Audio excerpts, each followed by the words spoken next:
Ce matin-là, c'est un exercice difficile qui attend Stéphanie. Cette jeune enquêtrice va mener une audition dans un endroit inattendu, cet hôpital. Bonjour madame. L'homme qu'elle vient voir n'est pas une victime comme les autres. C'est un caïd local. Il est grièvement blessé. Quelqu'un a tenté de le tuer. Je suis fonctionnaire de police en fait. Je viens pour l'audition. L'homme allongé dans ce lit a échappé de justesse à la mort. Une balle a traversé sa cuisse, une autre son abdomen. Stéphanie soupçonne un violent règlement de compte entre bandes rivales. La plongée sur moi, on s'est débattu. Il y a un coup qui est parti, je me souviens de ça. Donc un coup de feu est parti. Qui a tiré sur lui? La victime le sait sans doute, mais c'est loin d'être un enfant de cœur, le genre d'individu qui ne coopère pas facilement avec la police. Et c'est pas parce que t'étais armé et qu'on t'a tiré dessus que tu ne restes pas une victime. On est d'accord ou pas? Écoute-moi, regarde-moi. Pour résoudre cette affaire, Stéphanie va devoir plonger dans un milieu dangereux et opaque, où victimes et agresseurs se font justice eux-mêmes. Nous avons pu la suivre de manière exceptionnelle au cœur de l'enquête. C'est pas ton âme. T'es sûr c'est pas ton âme?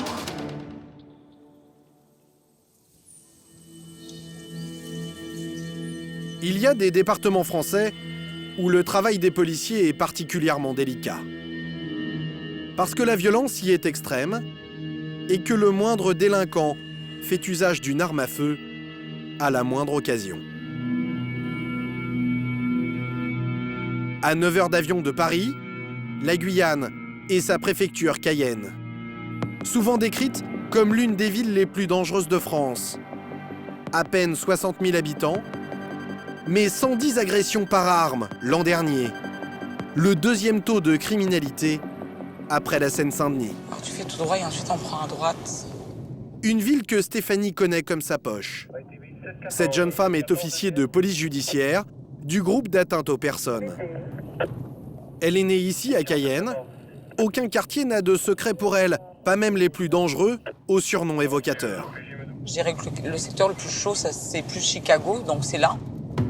Chicago. Le nom est tagué sur ce mur, à l'entrée du quartier. Le lieu de débauche, c'est Chicago. On est vraiment dans le secteur où il y a tous les trafics en tout genre là qui se font. Hein. C'est le lieu plus ou moins de débauche, les petits bars clandestins. Pour moi, Chicago, c'est le lieu où tu peux tout trouver. Chicago, mais aussi des bidonvilles tout autour de Cayenne. Des quartiers de tôle et de bois où la violence est la règle. Stéphanie tient à nous montrer cet endroit. Une station essence où sa vocation est née. Ce jour-là, elle assiste à un meurtre en direct. C'est vrai que c'est une histoire qui m'a marquée. Tu avais une pompiste, en fait, une pompiste qui se trouvait au poste 7, là. Elle servait un client et en fait, est arrivé un jeune qui a essayé de s'emparer de sa sacoche. Il lui a tiré dessus. Et en fait, elle est morte là, à même le sol. Depuis ce jour, l'enquêtrice est entrée en guerre contre les trafiquants et les caïds. Depuis 5 ans, voilà son univers, le commissariat de Cayenne. Son quotidien, violence et règlement de compte. Comme l'indiquent ces inquiétants trophées saisis dans les rues de la ville.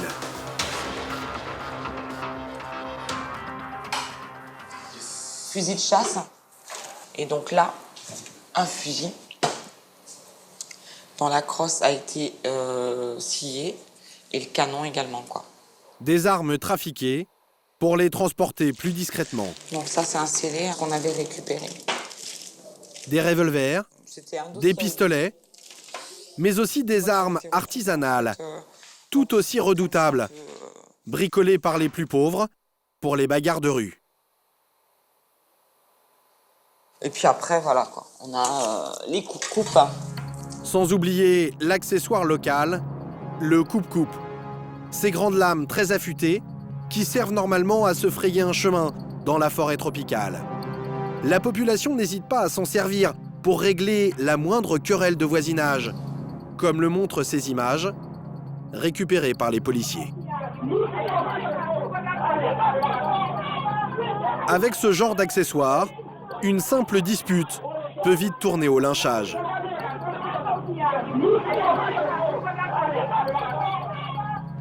Stéphanie l'ignore encore, mais une nouvelle arme va bientôt rejoindre sa collection. Un gros calibre, à l'origine d'une affaire particulièrement délicate. Bonjour tout le monde. Tout va commencer un vendredi soir. Comme chaque week-end, Stéphanie peut compter sur ses grands gaillards pour quadriller les quartiers sensibles de la ville. Quel moment, à n'importe quelle heure, vous m'appelez, il n'y a pas de souci. Ok? On fait ça comme ça? Merci beaucoup. Chaque fin de semaine, les nuits sont particulièrement chaudes à Cayenne. Ces hommes taillés pour les interventions musclées comme Olivier, brigadier, 46 ans, sont envoyés en première ligne. Ils appartiennent à la BAC, la brigade anticriminalité. Un blessé assez grave, on sait pas un coup de fusil à pompe ou de canoncier, parce qu'il n'y aura plus de ventre. C'est une nuit de violence ordinaire qui s'annonce. Mais elle va se terminer par un fait divers exceptionnel qui va conduire Stéphanie à mener l'enquête criminelle la plus surprenante de sa carrière. Et Raph qui a déjà fait une performance déjà. 21h, dans le centre, l'ambiance est pourtant bon enfant. Sur les places, des attroupements, des concerts, les bars commencent à faire le plein. Mais l'alcool aidant, c'est déjà la première alerte de la soirée.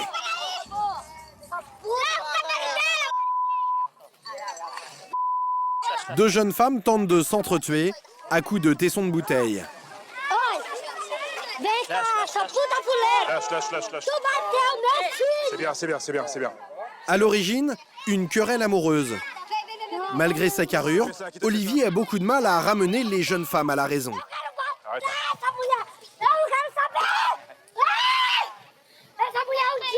C'est bon? Et ce n'est que le début. 2 rues plus loin, une autre patrouille tente de maîtriser un groupe de jeunes.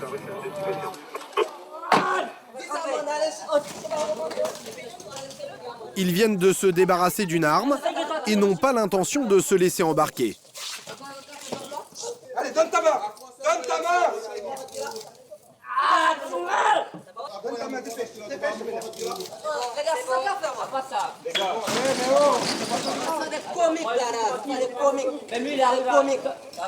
Non, là en fait, il a planqué une arme derrière la roue de la voiture là. Encore un pistolet qui va enrichir la collection de Stéphanie. Bah ça c'est un gun con. Un pistolet d'alarme en fait. Ça peut être méchant à courte distance quoi. Les policiers le savent, des armes dans ce quartier, il y en a d'autres. Alors ils ne s'attardent pas. Là, on reste pas trop traîné parce que ça on peut entrer dans la meute un peu tout. Armes, drogue, alcool, un cocktail explosif qui ne laisse aucun répit aux policiers. Les interventions se succèdent. 1 heure plus tard, Olivier doit gérer la première affaire grave de la soirée, une agression au couteau. Le flashball, il est derrière? Non, j'ai la gazeuse et le flash qui est la tienne. Flashball, gaz lacrymogène, les policiers se préparent à l'affrontement. En réalité, ils arrivent après la bataille et découvrent ce jeune homme grièvement blessé au bras. Il aurait été poignardé par 3 individus. Monsieur, ils étaient combien? Comment ils étaient habillés? Ils étaient 2 ou 3? Si ça vous le savez. C'est un monsieur qui était en chemise d'équipe de football. Numéro 10. Ouais, c'est le monsieur qui piquait, monsieur. Je t'ai vu là. Et il est parti par où? Je sais pas où il est parti parce que j'ai couru aussi parce qu'ils sont plein couteau. Et il y avait quoi? Le monsieur qui est chemise jaune, c'était au dos, oui, qui a un grand couteau. Le témoin désigne l'un des agresseurs présumés, cet homme en t-shirt jaune. C'est pas moi. Les policiers l'interpellent immédiatement. Lui aussi est blessé. Les 2 hommes sont conduits aux urgences. Mais les policiers de la BAC le savent. Cette fois, il n'y a pas de quoi mener des investigations complexes. Peu avant 5 heures du matin, Olivier pense en avoir fini avec cette nuit de tous les dangers. Mais alors qu'il rentre au commissariat, c'est un dernier appel qui va lancer l'enquête de Stéphanie. Ouais, allô? Ouais, c'est Olive, ouais. Non, là, elle n'est pas très loin. C'est pourquoi? Un homme est entre la vie et la mort à l'hôpital. Est-ce que le mec est décédé, non? Il aurait été blessé par balle il y a plus d'1 heure dans l'un des bidonvilles de Cayenne. Ouais. Ok, bah on y va, puis on te rend compte. À plus tard. Bon, les gars, il y a un mec à l'hôpital qui a pris 2 balles dans le ventre. Donc, il est opéré d'urgence, là. Par contre, du coup, il n'a pas pu parler. Il n'y a pas de signalement, il n'y a rien du tout. Donc, on ne sait pas ce qui se passe. Les policiers foncent vers le lieu de l'agression. Un bar clandestin, le genre d'endroit où les fêtes finissent parfois dans le sang. Ils mettent leur musique à fond, ils font la fumette, ça picole et puis voilà. Hein. De temps en temps, il y a un petit différent, donc noyé autour de la matière stupéfiante et de l'alcool, bon, mais ça monte vite. Ils ont des armes, ils ont des couteaux. Mais une fois sur place, surprise. Devant le bar clandestin, pas le moindre bruit. Ouais, donc ça s'est fait ici en fait. Ouais. Ils ont déjà tout remballé. L'endroit est totalement désert. Tellement de merde ici. Personne à l'intérieur, personne devant l'établissement. Tous les participants à la fête se sont volatilisés. Visiblement, personne n'avait vraiment envie de s'expliquer avec la police. Olivier et ses collègues sillonnent le quartier en voiture, à la recherche des derniers fêtards, encore debout malgré l'heure tardive. S'il y a bien eu des coups de feu, quelqu'un a dû les entendre. Salut. Eh, t'as pas entendu de coup de feu? T'as pas entendu de coup de feu? Des coups de feu? Non? T'as pas vu de mec courir, rien du tout? Pas par ici? Il y avait un peu plus loin, là. Voilà.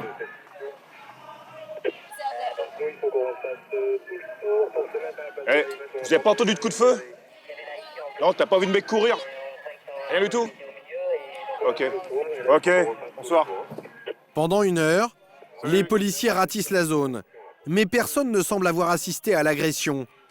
Olivier n'est pas vraiment surpris. Ils ont rien vu du tout, comme d'habitude, hein, ils voient jamais rien.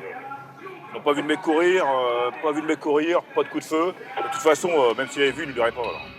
Dans les quartiers malfamés de Cayenne, c'est la loi du silence. Le seul endroit où les policiers de la BAC vont pouvoir recueillir des témoignages, c'est à l'hôpital où la victime est prise en charge. Ils vont entendre le personnel médical et dresser un procès-verbal pour le transmettre à Stéphanie. Des éléments essentiels qui fourniront peut-être une première piste à l'enquêtrice.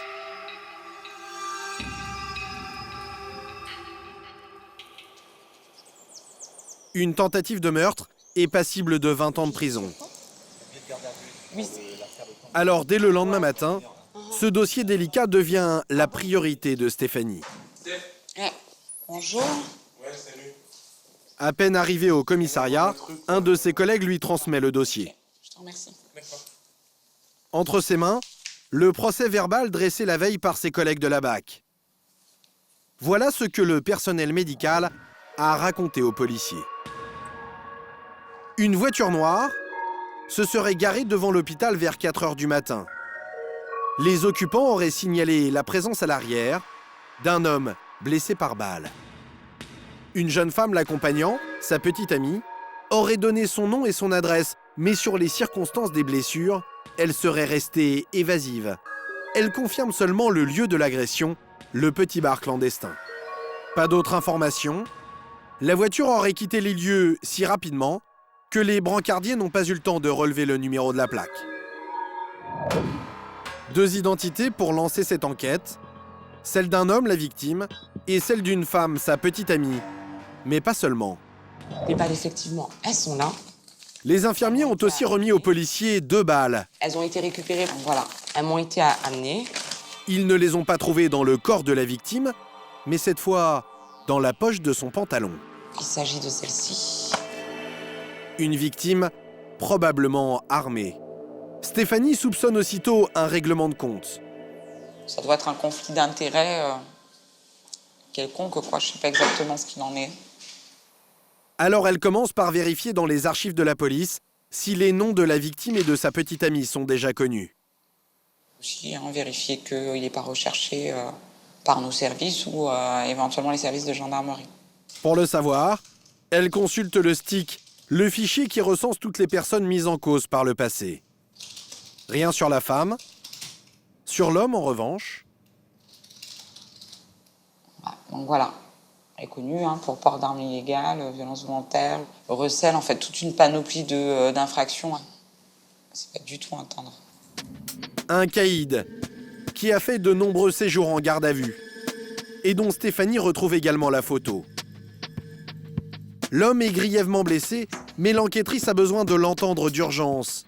Il connaît peut-être le nom de son agresseur. Alors elle contacte l'hôpital pour connaître son état de santé. Allô, bonjour madame, le commissariat de Cayenne en ligne. Je vous appelle aux fins de requérir l'état de santé de monsieur qui a été pris en charge par vos services hier. Le caïd a eu beaucoup de chance. Il se remet doucement de ses blessures. Je vous remercie madame. Au revoir. Donc, il se trouve toujours au service des urgences. Nous irons certainement cet après-midi pour pouvoir procéder à son audition. En attendant, Stéphanie convoque la petite amie de la victime, le seul témoin de cette affaire. Il serait souhaitable que vous puissiez prendre attache avec moi le plus rapidement possible au 06 94 26. C'est urgent. Je vous remercie. Au revoir. Venez avec moi. Quelques heures plus tard, la jeune femme se présente au commissariat. Et alors que son compagnon vient de se faire tirer dessus, elle s'interroge sur la raison de cette convocation. Vous savez pas pourquoi on a ramené votre petite amie hier à l'hôpital. Vous savez exactement ce qui s'est passé, vous étiez avec lui, donc je vais avoir des éléments de réponse. Vous puissiez me donner des noms. Stéphanie sait que la jeune femme ne va pas coopérer spontanément. La compagne d'un caïd ne parle pas aux policiers. Si vous avez dit ça à la police, les tirs ont eu lieu dans où? Je sais pas, en fait, ils m'ont poussé à l'intérieur, je sais pas où ça s'est passé en fait exactement. Alors? La jeune femme aurait retrouvé son compagnon blessé dans une voiture. Et elle est manifestement mal à l'aise dans ce commissariat.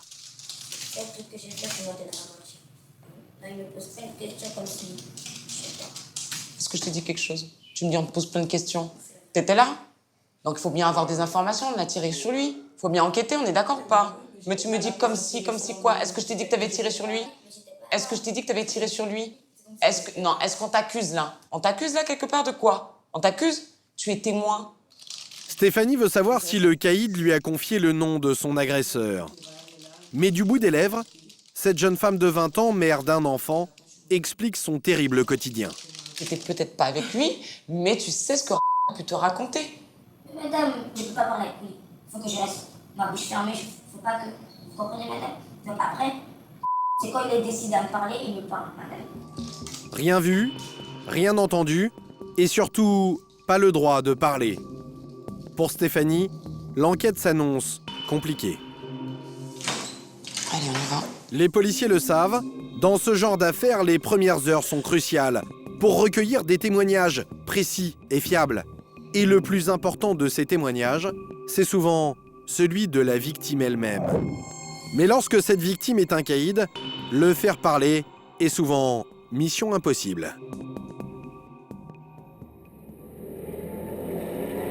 Direction l'hôpital de Cayenne pour cette rencontre délicate. Une jeune femme face à un délinquant coriace, habitué à se faire justice lui-même. Ils préfèrent régler leurs problèmes sans que la police puisse intervenir, de manière générale. Donc, j'espère qu'il soit conciliant. La jeune femme n'a pas le choix. Elle est bien décidée à faire parler cet homme connu pour des vols et des violences. Pour ne pas gêner l'enquête, nous la suivons en caméra discrète. Bonjour madame. Bonjour madame, je viens voir monsieur. 17, c'est bien ça donc. L'enquêtrice de 35 ans va-t-elle savoir tenir tête à un caïd réputé dangereux? Bonjour. Monsieur. Bonjour monsieur, je suis fonctionnaire de police en fait. Je viens pour l'audition. Pour que vous puissiez m'expliquer un peu ce qui s'est passé. Donc, est-ce que vous êtes disposé à me parler? Est-ce que vous déposez plainte? Ah, machin. Surprise, l'homme veut porter plainte. Pour une fois, il coopère avec la police. Il faut dire que cette agression a bien failli lui coûter la vie. Bon alors, vous avez quoi au niveau des blessures? Elle est ressortie là, d'accord, ce qui fait que 2 plaies. Ok, 2 balles. La victime a eu beaucoup de chance. Les balles n'ont touché aucun des organes vitaux. La première a traversé la cuisse, de part en part. L'autre a perforé son abdomen pour ressortir près de la hanche. Les médecins n'ont retrouvé aucun des 2 projectiles. Pas d'expertise balistique possible, alors Stéphanie photographie les plaies. Élément précieux pour vérifier la version du blessé et celle de l'agresseur s'il est interpellé. Ensuite, l'enquêtrice va écouter attentivement le récit de la victime. Tout commence devant le fameux bar clandestin. Donc, qu'est-ce qui s'est passé? Je suis arrivé, j'étais devant, je fumais un joint devant. Il est arrivé devant moi, et il m'a dit alors, t'as quoi sur toi? Je lui ai dit, qu'est-ce que tu me racontes là? Il a pris ma chaîne direct. Un agresseur aurait tenté de lui voler sa chaîne en or, très vite rejoint par 2 complices. Ils étaient à 3. Ils étaient à 3? Je savais que ça allait mal se passer. Mais à l'arrivée, il m'a donné un coup de pied. J'ai trébuché par terre, la plongée s'envahit, on s'est débattu. Il y a un coup qui est parti, je me souviens de ça. Un coup de feu est parti. En fait, tu faiblissais pas et c'est pour ça qu'il laissait te finir. La victime ne donne aucun nom. Et à ce stade, pour Stéphanie, un détail cloche. Les médecins ont retrouvé 2 munitions dans le pantalon du blessé. Était-il lui aussi armé? Si c'est le cas, il risque 5 ans de prison. Alors Stéphanie va le travailler au corps. Moi, je veux que tu me dises réellement ce qui s'est passé. Que demain, tu puisses pas être discrédité aux yeux de la justice parce que tu as voulu cacher telle chose ou telle chose. Tu comprends? C'est ça que je veux te faire comprendre. Et après un long silence... Regarde-moi. C'est vrai, j'avais un arme. J'ai pas tiré l'arme comme ça. L'homme portait bien une arme et n'aurait pas eu le temps de s'en servir. Voilà donc sa version des faits. Alors qu'il fumait tranquillement devant le bar, il aurait été pris à partie par un individu qui aurait tenté de lui voler son collier en or. Une bagarre aurait éclaté. 2 complices de l'agresseur seraient restés en retrait. L'un d'entre eux lui aurait tiré dessus, le touchant à 2 reprises. Malgré ses blessures, la victime aurait réussi à prendre la fuite. D'un coup, je me suis sentie faible, j'ai lâché mon arme, je ne sais pas comment. J'ai fait, mais j'ai couru, c'est ça? Fin d'audition. Et pour Stéphanie, les éléments sont minces. 3 agresseurs, dont un armé, mais aucun nom. Alors comment faire pour les retrouver? Pour élucider ce genre d'affaires, les policiers tentent le plus souvent de dénicher des témoins. Et pour ça, la meilleure solution, c'est de retourner sur la scène de crime. Ce samedi soir sera le moment idéal. Les rues seront noires de monde. Mais vous allez le voir à Cayenne, faire parler la population relève de l'exploit.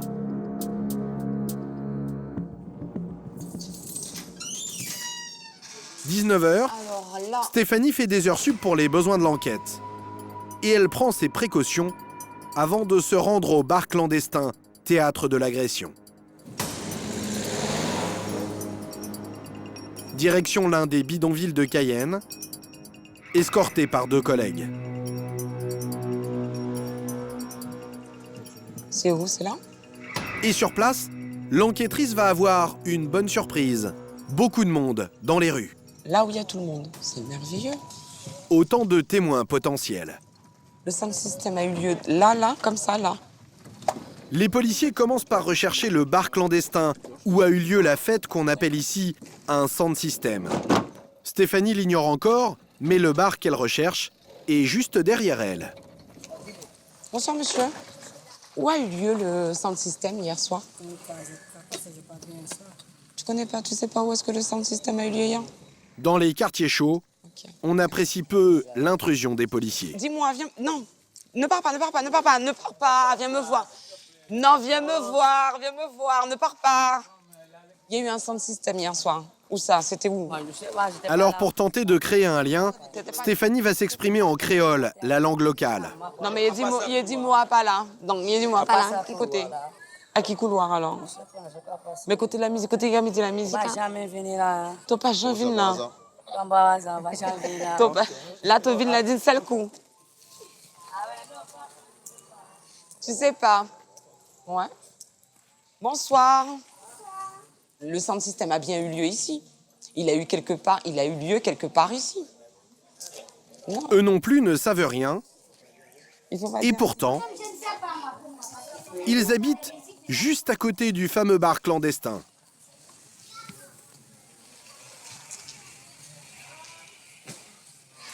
Ah, bah oui. C'est écrit là. Police. Mais ce soir, l'établissement n'a pas ouvert ses portes. Donc c'est bien là que ça a eu lieu, hein. C'est écrit. Hein. Après 1 heure d'effort, Y a personne qui... Stéphanie perd espoir de recueillir le moindre témoignage. Elle ne s'attarde pas, inutile de prendre des risques, pour rien. De toutes les façons, à cette heure-ci, ça sert à rien du tout. Les gens, on va les contacter personnellement. On a des contacts, mais ils ne veulent pas parler en fait devant les gens de peur de représailles. Donc on va faire demi-tour. On connaît le lieu des faits. C'est fermé à clé, on ne peut pas y accéder. Voilà. Mais avant de partir, l'enquêtrice va quand même obtenir une confirmation. C'est bon, hein? La fusillade a bien eu lieu ici, la nuit dernière. Hein? Bonsoir, mesdames. Vous me tournez le dos, la police. Vous avez entendu des coups de feu, madame, alors? Oui, j'ai entendu des coups de feu parce que après, tous sont rentrés ici. Ils sont rentrés ici, ils ont renversé les chaises que j'ai mis sur les tables, tout ça. Il était quelle heure quand ça s'est passé, ça? 3h du matin? 3h30, je me suis réveillée. Vous voulez bien me donner votre identité? S'il vous plaît. Madame, s'il vous plaît. Votre identité, s'il vous plaît. Ça nous permet d'avancer notre enquête. Vous savez, il y a un jeune homme... Même en la suppliant, cette voisine ne donnera pas son nom. Le bilan de la soirée est maigre, pas le moindre témoin. Allez, bonne soirée. Au revoir. Les enquêteurs n'ont pas le choix. Sans témoignage, pas de piste. Alors ils vont revenir ici à plusieurs reprises, de jour comme de nuit. Ils vont multiplier les patrouilles dans le secteur et les contrôles d'identité. Et la technique va porter ses fruits. Les policiers vont mettre la main sur un suspect idéal, peut-être même un peu trop.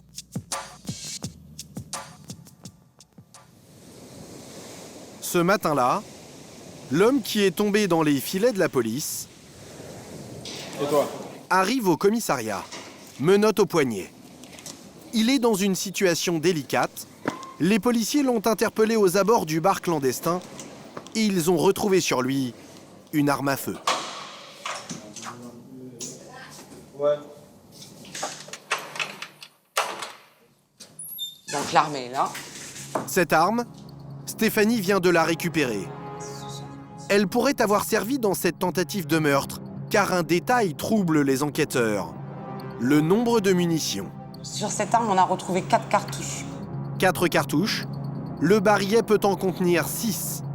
Les 2 qui manquent ont peut-être traversé le corps de la victime. Avant même de rencontrer le suspect, Stéphanie consulte les fichiers de la police pour savoir à qui elle a affaire. Il est connu pour usage de stupes. Il est connu aussi pour des violences volontaires, des dégradations de biens publics et privés. Donc, c'est pas un tendre, quoi. Voilà. Donc, j'ai imprimé les résultats. Pour Stéphanie, ça colle avec la piste d'un règlement de compte entre bandes.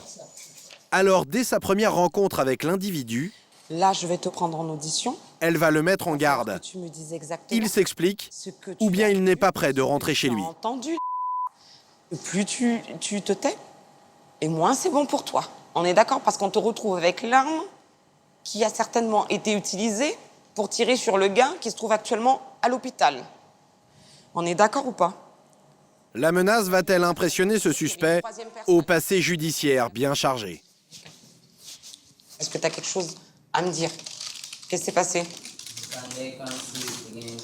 J'ai entendu Est-ce que t'as entendu un coup de feu, c'est ça? Ensuite. L'homme était bien présent lors de cette soirée au bar clandestin. Il a entendu des tirs, mais n'en serait pas l'auteur. Voilà pourquoi il avait cette arme à feu sur lui.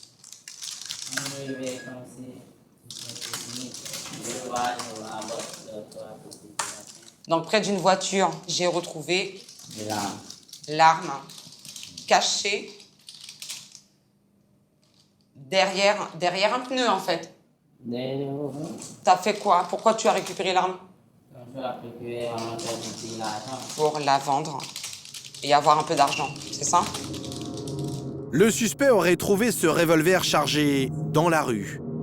Explication pas très crédible. Alors, craignant d'être mis en cause, il parle. Il aurait entendu des rumeurs. 2 noms circuleraient dans le quartier du bar, ceux des agresseurs. Est-ce qu'on t'a dit qu'il y avait un conflit entre plusieurs personnes?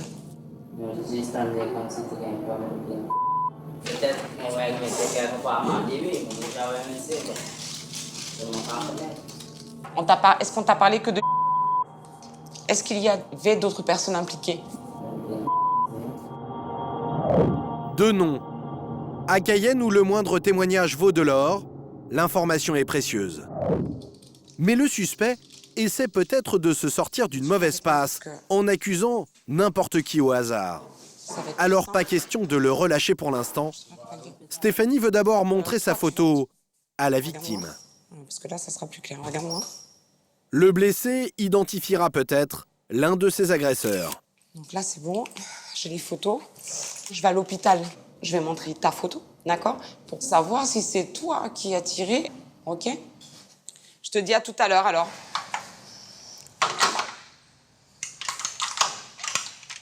Stéphanie emporte également le revolver retrouvé sur le suspect.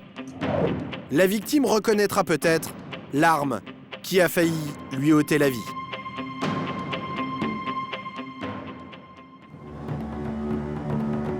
Retour à l'hôpital pour ce moment de vérité. Stéphanie rêve de boucler rapidement son enquête. Le suspect a-t-il menti? Le caïd va-t-il se souvenir de son visage ou de son arme?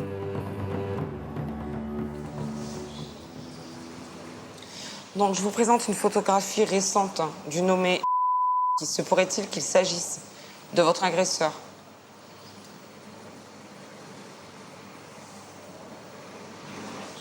Non?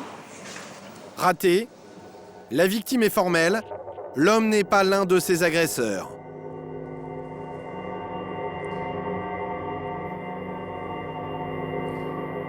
Quant à l'arme retrouvée, elle ne ressemble pas à celle qui l'a envoyée sur ce lit d'hôpital. D'accord, un 38 chromé. Et ce n'est pas non plus le revolver du caïd. C'est pas ton arme. T'es sûr c'est pas ton arme? Hein? 300%. Rien ne colle. Le suspect en garde à vue ne semble pas dans le coup. Alors, disait-il vrai? La fameuse rumeur, les 2 noms qu'il a révélés, s'agit-il des agresseurs? Stéphanie va tout simplement poser la question à la victime et contre toute attente...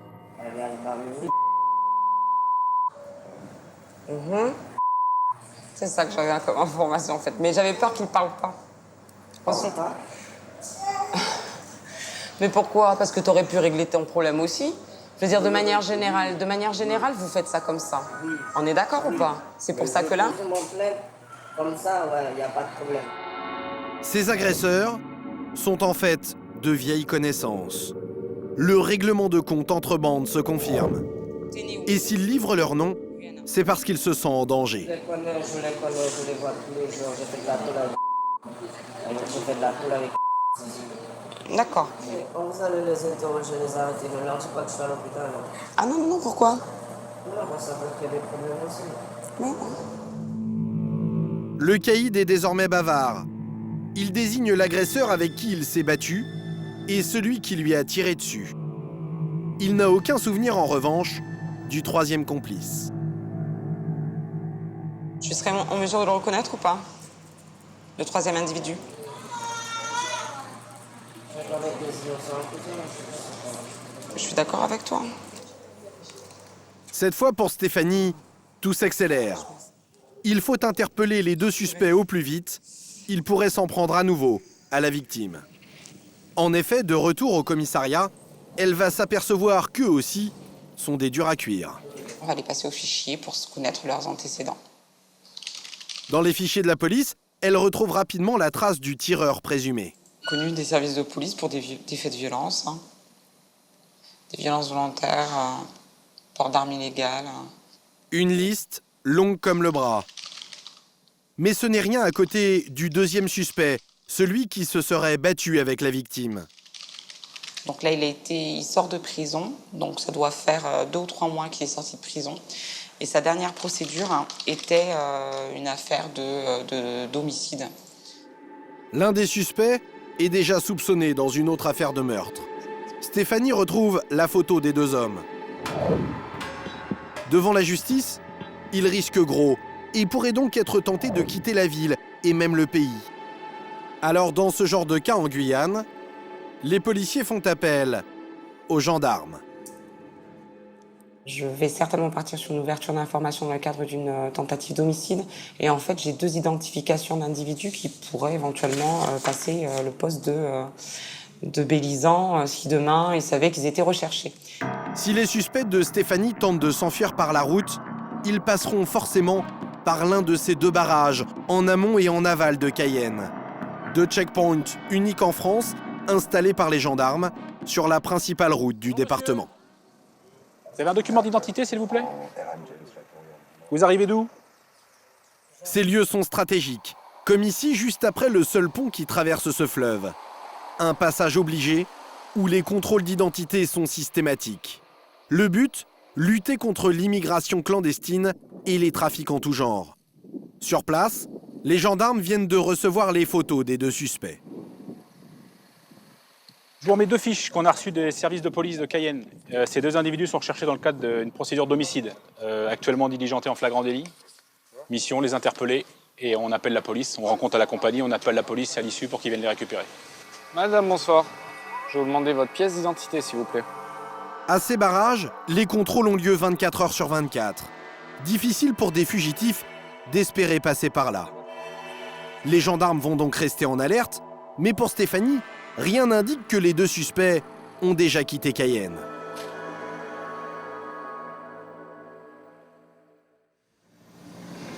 Alors elle a aussi mobilisé toutes les patrouilles de la BAC pour ratisser la ville. Bonsoir.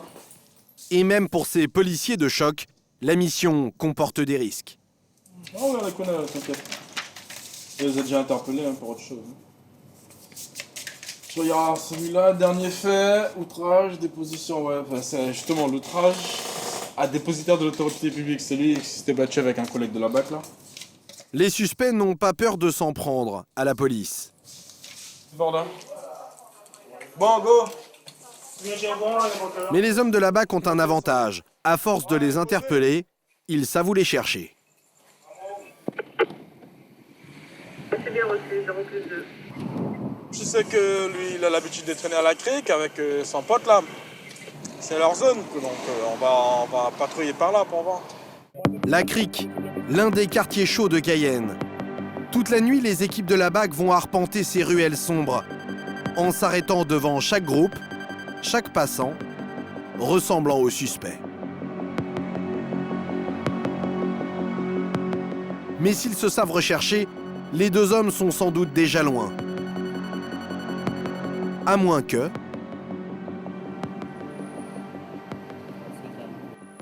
Celui qui s'était permis, je ne pardonnerai pas. Lequel? Les suspects sont tranquillement assis dans la rue. Et ils sont peut-être armés. Alors pour éviter que l'interpellation ne dégénère, les policiers ont une technique.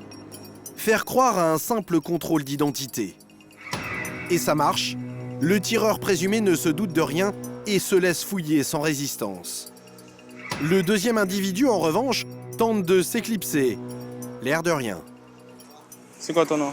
Un policier le rattrape et immédiatement, le ton monte.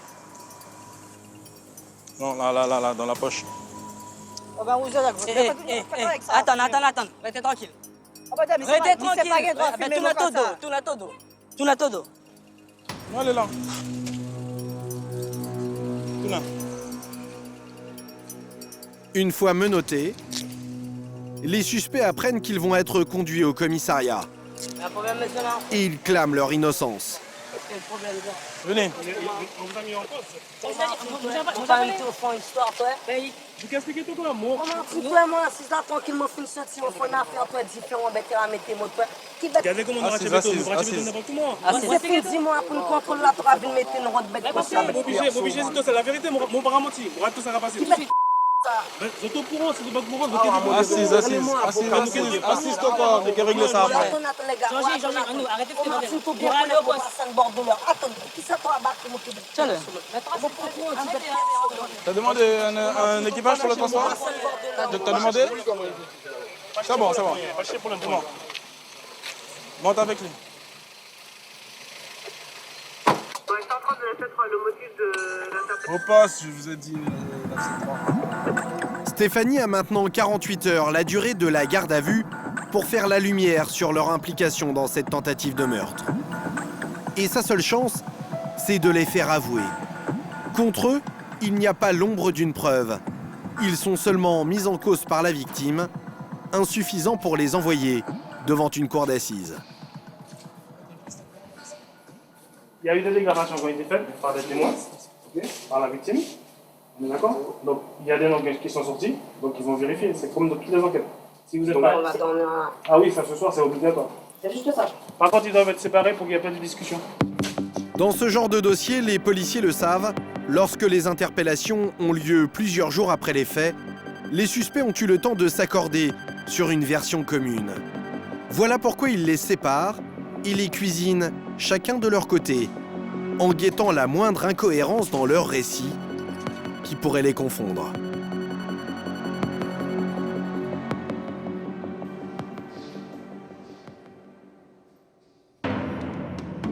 Le lendemain matin, Stéphanie s'attend à des interrogatoires musclés. Alors elle demande du renfort à Olivier, son chef de service. Coucou. Ça va? Ouais. Je sais pas si t'es au courant, mais les deux gaziers, ils ont été interpellés au cours de la nuit. Stéphanie le sait, les caïds sont en général des machos qui ne parlent qu'entre hommes. Alors pour faire craquer ces deux suspects, elle va faire appel à deux collègues masculins. Puis je pense que la meilleure des choses, c'est que toi, tu puisses le prendre en compte pour pouvoir l'amener à parler. Okay. Voilà le dossier. Donc en fait... Olivier, rodé à l'exercice, va entendre le principal suspect, le tireur présumé. Pour les policiers, faute de preuves, obtenir des aveux est essentiel. Alors, qu'est-ce qui s'est réellement passé? Ben, je vais pas vous mentir, monsieur. Je suis venu en bain. Je veux dire. Ouais. Tu arrives à quelle heure là-bas? On va dire à 3 heures. Surprise, l'homme s'explique. Il reconnaît qu'il était bien là le soir des faits avec son complice présumé. Mais il affirme qu'il n'a rien à se reprocher. Selon lui, c'est la victime qui aurait lancé les hostilités sans raison ou presque.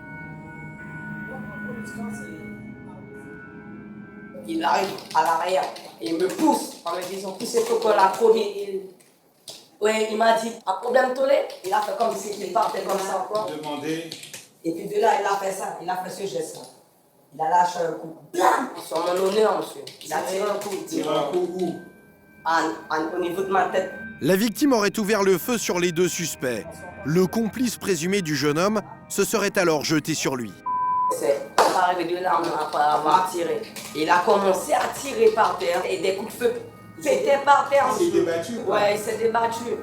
Il s'est blessé tout seul, monsieur. Selon lui, la victime se serait elle-même tirée dessus. Donc, C'est blessé seul. Monsieur a mytho, monsieur les voyez mon l'argent pour l'homme régler mot. Comme monsieur blessé tout seul, mais c'est pas les faits qu'on passe pour une commune, mais c'est qu'à dire à moun qui tire les monsieur, il est loin d'être une victime. Loin de là. Loin. Le suspect affirme d'ailleurs qu'il n'était pas armé. Mais son complice présumé va-t-il livrer la même version? Quelques bureaux plus loin, un autre collègue de Stéphanie recueille sa déposition. Ensuite, j'ai sauté sur sa main, on s'est battu. Après lâché l'arme, après j'ai entendu 2 coups de feu. d'accord. J'étais en train de me battre avec le toujours. J'ai tenu sa main et alors? Et moi, personnellement, j'ai rien à me reprocher. C'est lui qui a tiré sur moi, je suis venu pour m'amuser, il a tiré sur moi. Moi, j'ai rien à voir dans ce qui s'est passé. La même histoire, une bagarre et la victime qui se blesse toute seule. Voilà donc le deuxième scénario de cette affaire, celui des suspects. À peine arrivés à la soirée, la victime les agresse, sort une arme et leur tire dessus. L'un des suspects se jette sur l'arme, une bagarre éclate, 2 coups de feu partent, accidentellement.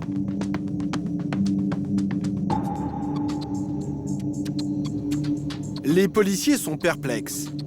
Les 2 suspects ont de lourds antécédents judiciaires, mais leur version paraît crédible. Pour lui, enfin, ce qu'il pense, c'est que s'est blessé tout seul. Avec sa propre arme, avec sa propre arme. Donc, mais ça me paraît un petit peu plausible. Hein, mais après, ça, voilà quoi. Ça... Le souci, c'est qu'on n'a pas de témoin. On n'a aucun témoin, on n'a rien du tout, ne peut conforter ses propos. Quoi. Ouais. Le gros souci, c'est de pouvoir savoir effectivement s'il y avait une seconde arme et si quelqu'un peut reconnaître cette arme-là. Quoi. Ouais. Ça va être toute la difficulté. Quoi. Dans cette affaire, c'est donc parole contre parole. Celle de la victime contre celle des suspects qui ont peut-être accordé leur violon. Ils ne sont pas interpellés tout de suite, donc ils ont eu tout le temps de se concerter et puis de trouver un bon alibi. Les policiers sont coincés. En l'état, ils devront sans doute libérer les agresseurs présumés après leur garde à vue. Sauf si d'ici là, ils mettent la main sur une arme chez eux. Voilà pourquoi Stéphanie et ses collègues partent en urgence perquisitionner leur domicile. Les 2 hommes assisteront à la fouille, c'est la loi. L'espoir de retrouver une arme est très mince, mais l'enquêtrice s'y accroche. Ils l'ont peut-être balancé quelque part et tout, pour éviter d'être contrôlés et retrouver avec une arme sur eux. Quoi. Première destination, le domicile du tireur présumé. Et surprise, le caïd affirme vivre dans ce quartier résidentiel, chez ses parents. Il dormirait dans cette petite chambre. Les policiers sont franchement sceptiques. Tu dors ici? Tu dors tout ici? Je dors ici. Où sont tes familles? C'est sur le lit, tout ça, mes chaussures sont là. T'as rien là? C'est ça, t'as que ça comme ça? C'est ma chambre, ça. J'ai rien à cacher. La technique est bien connue des délinquants, donner l'adresse des parents où rien ne peut les compromettre. Et en effet, moi j'ai caramel. Hein. Rien dans la maison. Ouais. Les policiers auront-ils plus de chance chez le deuxième suspect, celui qui s'est battu avec la victime? Cette fois, direction un quartier chaud de Cayenne, où les policiers se déplacent régulièrement. Parce qu'ils sont habitués à avoir des policiers ici. Voilà, mais ils sont habitués, mais regarde sa tête. Parce que je pense qu'il est content, je comprends. Bonjour monsieur. Stéphanie et ses collègues sont accueillis par le beau-père du suspect, qui en effet n'a pas l'air très heureux de les voir. Lui, il habite ici, lui? Ah, pas vrai, comme ça. Comme ça, de temps en temps, mais il habite pas vraiment ici, quoi.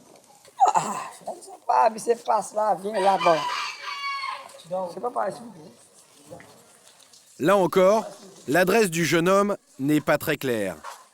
Lorsqu'il passe ici, il occupe, semble-t-il, cette petite pièce où les policiers concentrent leurs recherches. Ils rêvent d'y trouver une arme. Revolver, type revolver, 38. Ils font quelques découvertes suspectes. Toi, tu mets des bacs comme ça, toi. Ouais, je fais des bagues, mais il n'y a pas de presse, des bagues d'hommes qui sont là. Ça, c'est une bague d'homme. Ça, c'est une bague. Et c'est à toi. C'est à moi.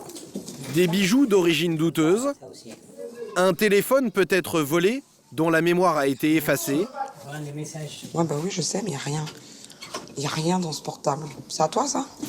Et une carte bancaire qui appartiendrait à une vieille amie. C'est à toi?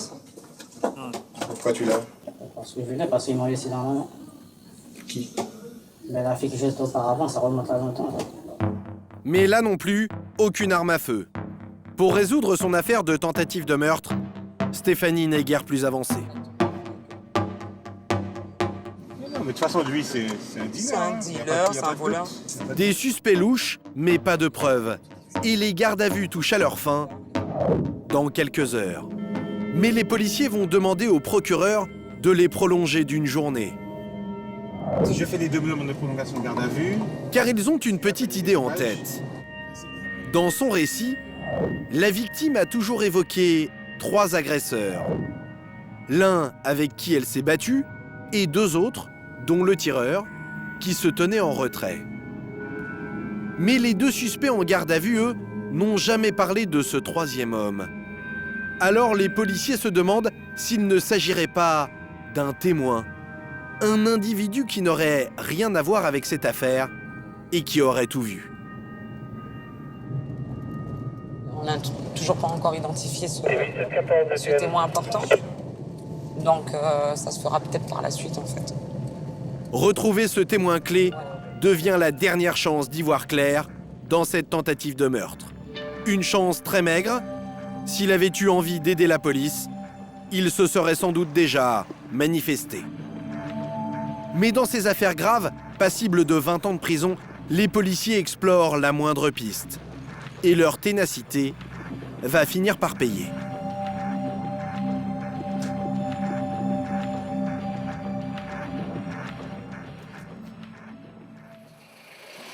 Encore une fois, Stéphanie va demander un petit coup de main à ses collègues de la BAC.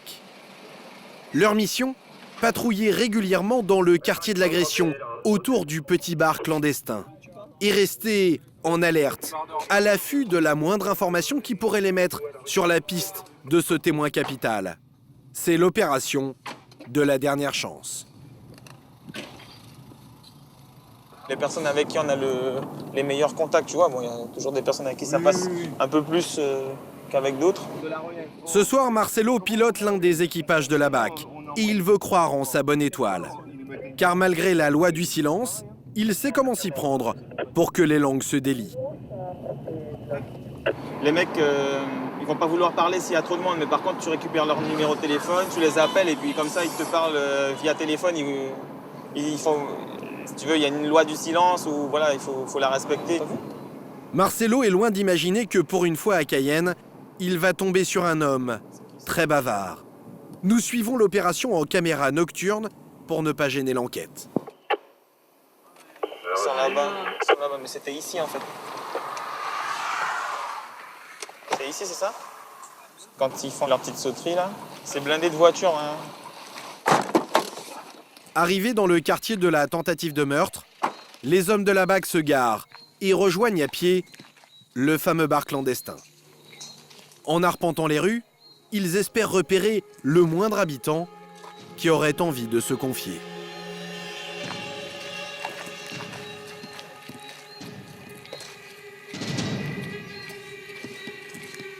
Et sous cet arbre, Marcelo remarque un groupe d'hommes dans l'obscurité. Excusez-moi monsieur, vous avez entendu parler à ce qui s'est passé là? Il y a eu un blessé par balle là? C'était ici pour écouter la musique. Moi passe avec moi écouter pow pow. Moi sauter. Moi venir ici moi dit moi faire qu'est-ce qui se passe mon brother. Nous venir pour danser pas border. L'un de ces hommes semble tout connaître de l'histoire. Et rapidement, Marcelo est convaincu qu'il s'agit du fameux témoin clé.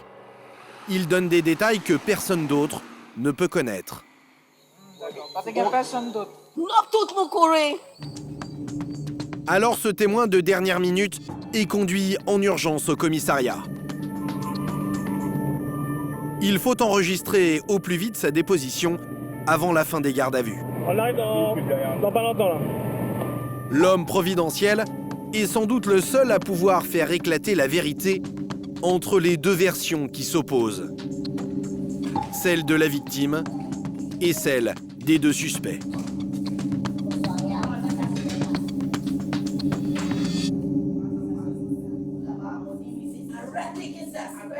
Alors, raconte-moi. Si, j'ai dit ça, je l'ai lavé avant de me tuer. Le témoin est formel.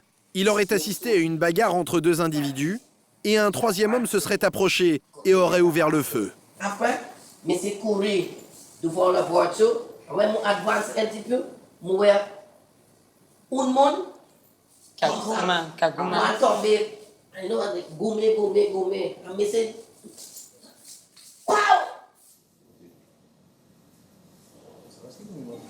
Il aurait pu le tuer, quoi. Il voulait le tuer. La victime avait donc dit la vérité. Le tireur présumé est en mauvaise posture. Tu as vu deux gars par terre. Oui. Oui. Tu as vu un autre debout. Voilà, debout comme ça. Oui. C'est ça. C'est ça le plus important. Grâce à ce témoin clé, Stéphanie et Olivier ont maintenant un élément accablant qu'ils vont aussitôt exploiter.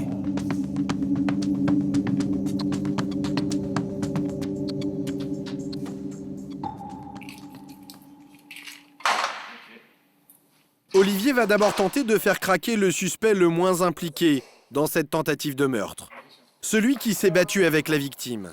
Va-t-il persister? Affirmera-t-il toujours qu'il a désarmé son adversaire et que les coups de feu sont partis accidentellement? Il faut savoir maintenant. C'est maintenant, c'est pas après. Hein. Après, c'est trop tard, tu sais très bien. D'où il venait ces coups de feu-là? Je peux pas savoir. Quand j'ai dit qu'il a dans sa main le pistolet. Est-ce qu'il venait du pistolet que tu as enlevé? Oui ou non? Est-ce qu'il pouvait provenir du pistolet? Tu m'as dit, j'ai extrait le pistolet de sa main. Quand tu as extrait le pistolet, qu'est-ce qui s'est passé avec ce pistolet? Attends, j'ai deux coups de feu. Qu'est-ce qui s'est passé avec ce pistolet que tu as extrait? C'est par terre. Tu l'as éloigné. J'ai éloigné, j'ai envoyé. Tu l'as éloigné, tu l'as envoyé. Voilà. Donc, il n'a pas pu se blesser avec son arme, on est clair. Car il n'avait plus d'armes. Parce qu'il n'avait plus d'armes. Moi non plus. Piégé, le jeune homme reconnaît que la victime n'a pas pu se tirer dessus puisqu'il venait de la désarmer.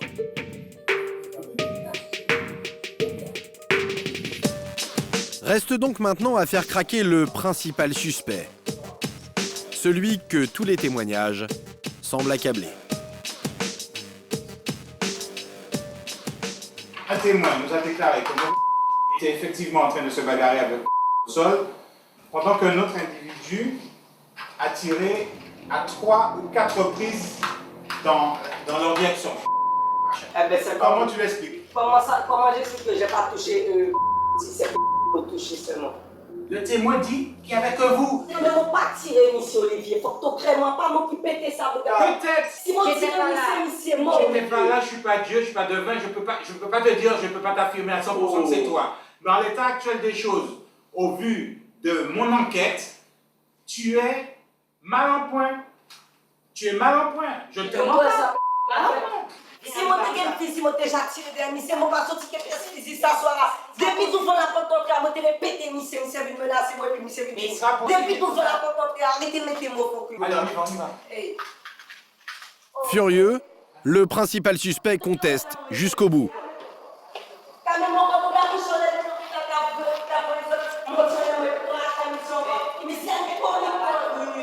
C'est pas qu'on l'ait cru, c'est que c'est l'enquête. Si on te pète ça, c'était que moi, on va tirer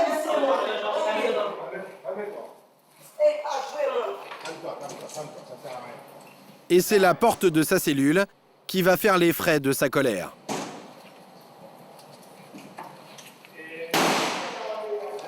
Tu n'étais pas content, hein? Il s'est énervé. Il a tapé contre la porte de la gueule, là. Mais il sent qu'il grille, en fait. Je pense que c'est surtout ça. C'est qu'il se rend compte que là, il est cuit, quoi. C'est pas bon pour lui. Et sans le témoin, on serait tombé dans le piège, quoi, sans le témoin.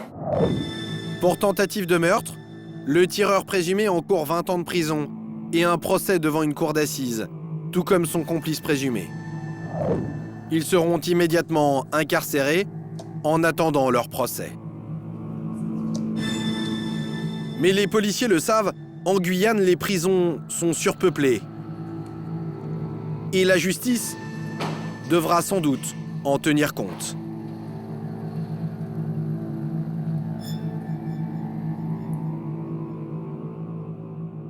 Ça n'ira pas aux assises, parce qu'en Guyane, il y a trop de procès d'assises. Donc ils ont tendance à requalifier et à correctionnaliser les infractions. Donc ça va certainement, dans quelques mois, basculer en violence volontaire aggravée. Avec arme.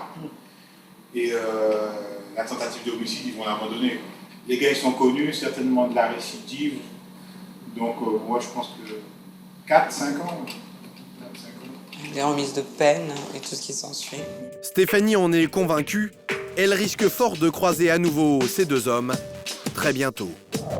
Quant à la victime, elle n'est pas tirée d'affaire pour autant. Une fois sorti de l'hôpital, le caïd blessé pourrait être mis en examen. Pour port d'armes illégales, il encourt jusqu'à 5 ans de prison.